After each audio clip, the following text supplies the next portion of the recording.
Chers téléspectateurs, ravis de vous retrouver. Nous parlons aujourd'hui de la colopathie fonctionnelle, cette pathologie chronique qui met souvent à mal justement le patient.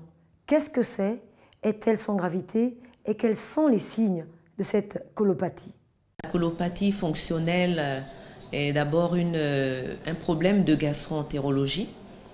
Il s'agit d'une maladie qui, comme son nom l'indique, en fait, ce n'est pas un problème qu'on va retrouver en tant que tel en faisant des examens, mais c'est plutôt au niveau du fonctionnement du tube digestif que le problème se pose.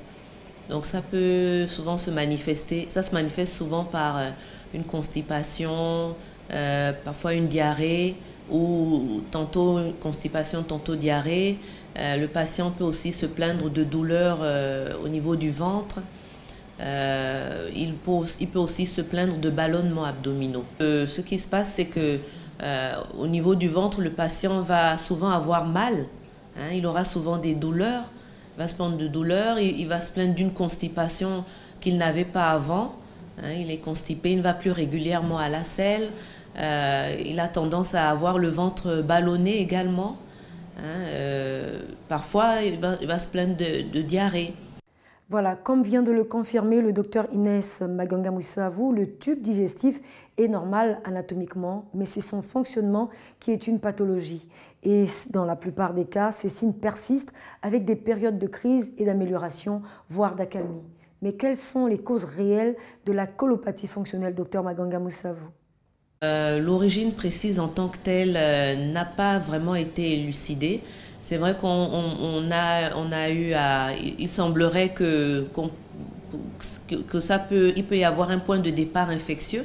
Par exemple, on a eu à faire une diarrhée due à un microbe.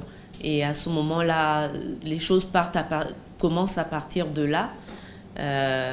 On sait aussi que comme nous avons beaucoup de microbes au niveau de notre côlon, enfin, il s'agit de ce qu'on appelle la flore digestive. Donc c'est souvent aussi des problèmes à ce niveau, des petits dérèglements à ce niveau qui peuvent être à l'origine d'une colopathie fonctionnelle, qu'on appelle aussi d'ailleurs troubles fonctionnels intestinaux. Chez le colopathe, justement, celui qui souffre de la colopathie, plusieurs sortes de constipation sont distinguées. On peut citer la constipation d'évacuation, c'est lorsque le rectum est plein de matière fécale, mais le patient ne ressent pas le besoin d'aller à la selle. Les personnes âgées sont concernées notamment. La constipation atonique, qui, elle, est due à une diminution de la motricité et de la tonicité du côlon. Le vieillard en est souvent victime. Et la constipation spasmodique, qui, elle, s'observe chez les sujets très anxieux et hyper émotifs. La douleur est donc intense au niveau du côlon et les céphalées, mais également les palpitations peuvent survenir. Ces colopathies peuvent aussi se manifester par la diarrhée de fermentation avec des selles molles et des sensations de brûlure au niveau du rectum et la diarrhée de putréfaction avec selles homogènes et nauséabondes. Mais dans tout cela, toutes ces différentes manifestations de la colopathie, un traitement est tout de même prescrit par le médecin. Bon, ce qui se passe souvent, on a souvent recours aux calmants, enfin, aux antispasmodiques.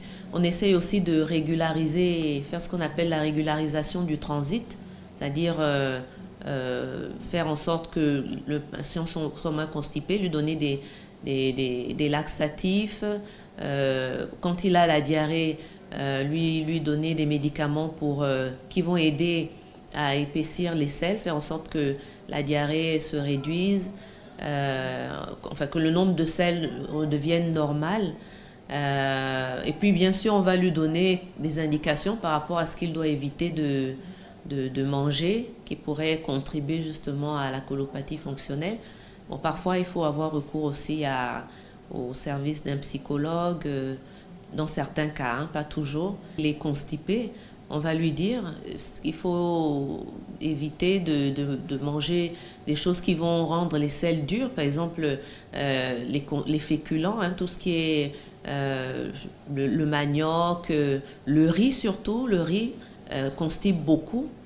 Donc on va lui demander de faire des efforts à ce niveau, essayer de varier, en tout cas au moins varier son alimentation.